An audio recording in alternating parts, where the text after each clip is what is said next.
Is your daddy's favorite? I remember the way he eats me. The food, I mean. The food.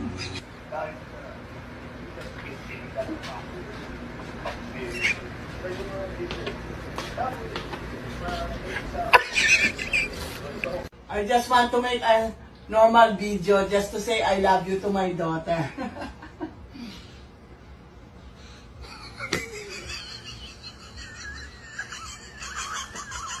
It's screaming like your father. I know, Yeah. Mom.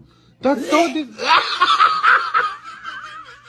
Who ate the powdered donuts? Earlier it was 10, now it's just 3. That's not me. I hate liars. We have to be honest here. We are only 3, oh. How can I eat that? I'm vegan.